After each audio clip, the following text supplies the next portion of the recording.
Hello everyone, it's Skill here from the Grim Reapers, and today I'll be going over a hardware review for the SimGears F-16 ICP LT. The ICP, or Integrated Control Panel, is the primary interface between the pilot and the aircraft systems for the F-16 fighter. SimGears have produced a high-quality 1-to-1 scale replica of the ICP. For the purposes of full disclosure, SimGears sent me one of their ICPs for review. They did not ask for any favourable comments, only that I provide a fair and honest assessment. The packaging is of high quality, and the outer sleeve contains a lot of information about the product. On opening the package, you can see that the items are held securely and protected within a good amount of packing foam. In the box, there is the base for the included stand, a couple of countersunk screws, and last but not least, the ICP itself, which is already attached to the vertical portion of the included stand. On taking the ICP out of the box, you can immediately feel that it is made of high quality materials. The stand is made of thick, clear plexiglass, and the base is chunky, with a good weight to it. It has rubber anti-skid pads on the underside, which, as it turns out, do a pretty reasonable job of stopping the ICP from sliding around on the desk when being used as a desktop unit. The ICP itself is a mixture of cast PMMA parts, laser cut and etched parts, CNC'd parts, and 3D printed parts. The results of the amalgamation of these technologies being used in this device speak for themselves. The cast PMMA front panel has clean lines and feels solid. The buttons are nice and clicky, with a good tactile feedback for each press. The laser etched markings across the front of the panel and buttons are crisp and clear, allowing the backlighting to come through evenly across the ICP. The thumb wheels move effortlessly on their bearings. The 4-way dobber switch is 3D printed. The drift warn switch is a metal 3-way switch, with the down position being a momentary switch.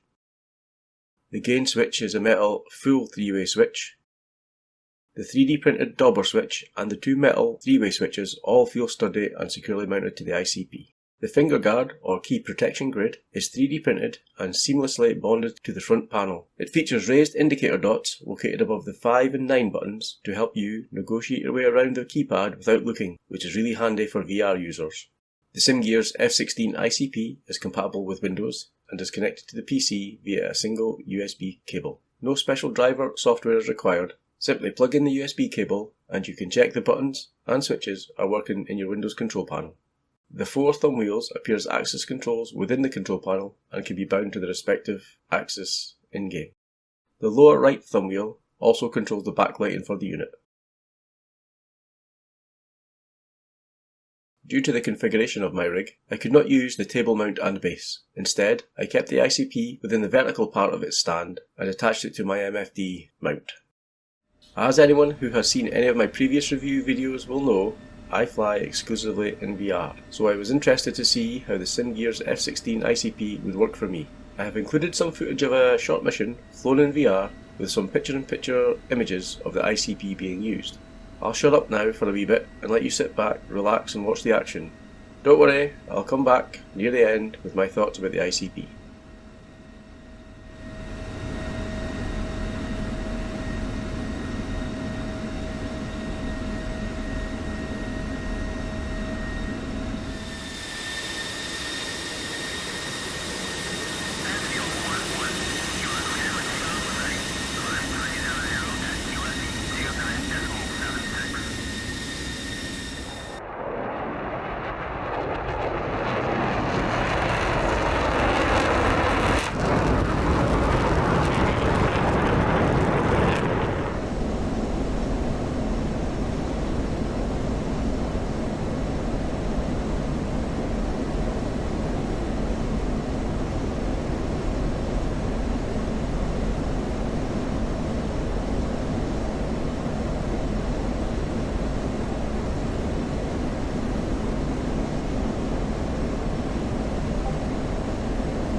I'm back. Before we get to my conclusion, I'll go over the pricing for the SimGears F-16 ICP. At the time of this review, it's priced on the SimGears website at €359.90, which is about 300 Great British pounds or 406 US dollars. This price excludes shipping and customs fees. Obviously, you would have to check the site for current pricing and further purchasing options for outside of Europe. I've been using the ICP for a couple of weeks now, and as you can probably see, I am still getting used to finding my way around some of the buttons whilst using VR. See, I told you those raised indicator dots on the finger guard would come in handy. Despite my fumbling around in VR, I think the SimGears F-16 is a brilliant bit of kit. The quality of the materials and the workmanship are excellent, and it would make a great addition to anyone's F-16 setup. As this is a replica of the real F-16 ICP, it is clearly designed as a specific item for a specific aircraft, so it might lack the versatility of some of the other UFC or ICP options out there. However, this remains unapologetically authentic and is all the better for it. Having said all that, you can still use the ICP for different aircraft by simply binding the buttons and access to whatever controls you wish. I have struggled to find any faults with the ICP. If I had to pick on something, it would be that out of the box, the thumb wheels required very little effort to rotate on their bearings, meaning that I kept turning one of them whilst feeling around for buttons in VR. Now, I am aware that this is a personal preference type of me problem, and I'm sure that the friction could be adjusted by the end user to provide a little more resistance to the movement if desired. But the mere fact that I am nitpicking such minor details just shows you how utterly impressed I am with the ICP as a whole. Due to the specific nature of this product, it is not the kind of item I could or would recommend to anyone just starting out in the flight sim world. But if you already have your HOTAS and pedals, or if you're putting together your own F-16 sim pit and are looking for the next level of immersion, this would make a fantastic addition to your rig, and I can honestly and wholeheartedly recommend the SimGears F-16 ICP to you. Well, this is Skill. Thank you all for taking the time to watch this review, and I'll catch you later.